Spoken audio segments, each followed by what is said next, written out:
या सगळ्या कार्यक्रमामध्ये आपण अतिशय चिंतन लावून हे काम केलं। अनेक वेळेस कार्यकर्त्यांच्यावर कुणी रागावलंही असेल, पण पार्टीच्या भलं करण्याकरता म्हणून त्यांनी ते सहन केलं आणि कामाला लागले। एक अभूतपूर्व अशा प्रकारची लढाई होती। मी 1973 पासून निवडणुका लढत होतो, पण मागच्या 2 निवडणुकांमध्ये पराभव झाला। एक तर लाटेने, मोदीच्या लाटेने आपला पहिला पराभव झाला आणि दुसरा जात आणि धर्म याच्यावर निवडणूक लढवली गेली, जे आपण कधी करत नाही। जाती धर्माच्या विरुद्ध आपण त्याच्यावर ही निवडणूक लढवली गेली आणि या दोन्ही निवडणुकीमध्ये पराभव झाला।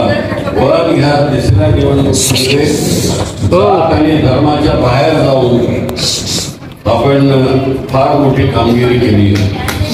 ही कामगिरी काही सोपी नाही। संपूर्ण देशाला तुम्ही दिग्दर्शन केलं की आम्ही जाती धर्मावर कधी राजकारण करत नाही, आम्ही आमची लोकशाही बळकट करण्याकरता म्हणून आम्ही हातभार लावतो आणि तो हातभार प्रणितीच्या रूपाने तुम्ही डेमोक्रेसीला लावलेला आहे। ती काय साधी डेमोक्रेसी ही कणखरपणाने उभी आहे आज आणि ती उभीच राहण्याकरता म्हणून मला पूर्ण खात्री आहे की तुमच्या सगळ्यांच्या आशीर्वादाने आणि हे सोलापूरची लेख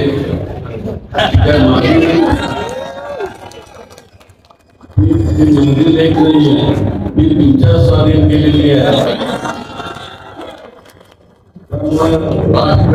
कल्याणाच्या करता म्हणून ती सातत्याने पुढे राहील आणि मला पूर्ण खात्री आहे की तिने दिलेला शब्द जरा थोडी रागीत आहे, मला माहिती आहे। काही लोक नाराज होतात, पण ती समजून सांगते, पण सत्यतेच्या मार्गाने ती काम करत असते। मी अतिशय जवळून तिला पाहिलेलं आहे आणि म्हणून मी तिला मागच्या मंत्रिमंडळामध्ये सुद्धा शक्यता होती मंत्रिमंडळामध्ये जाण्याची, पण मीच त्या काही प्रयत्न केला नाही। एकदा मंत्रिमंडळामध्ये गेले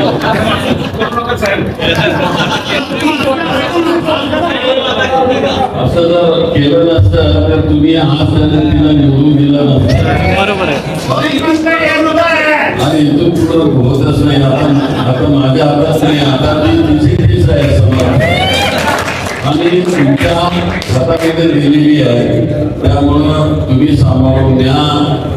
तुमचं कर्तव्य आहे की एक नेता बनवण्याचं काम तुम्ही केलेलं आहे आणि एवढ्या प्रचंड मताने सोलापूरकरांनी निवडून दिलं तुला, याबद्दल मी त्यांचे मनापासून आभार मानतो। यामध्ये आमचे सगळे तालुक्यातले जे मतदारसंघामधले ग्रामीण भागातले मतदारसंघ आहेत, तिथले नेते आहेत, अतिशय रात्रंदिवस त्यांनी काम केलं, त्यांचे मी या निमित्तानं मनापासून आभार मानतो। आणि मी जास्त वेळ आपला घेऊन इच्छित नाही। तुम्ही जवळजवळ 2.5 तास तिथं थांबलेला आणि शेवटपर्यंत तिथं थांबलेले आहात, त्याबद्दल तुम्हालाही मी मनापासून धन्यवाद देतो। तुमच्या हातात माझी सोलापूर आहे।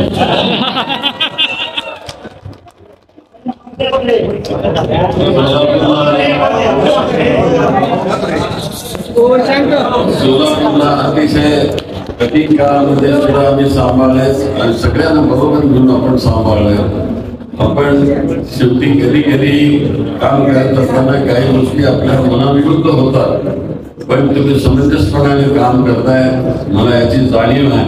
आपल्याला ह्या पुढच्या कामामध्ये भारतीय लोकशाही गंभीर करण्याकरता म्हणून परमेश्वराने तुम्हाला निरंतर आयुष्य द्यावं आणि कार्यकर्तृत्व करण्याकरता म्हणून शक्ती द्यावी, अशा प्रकारची प्रार्थना करतो आणि मी रजा घेतो। जय हिंद, जय महाराष्ट्र।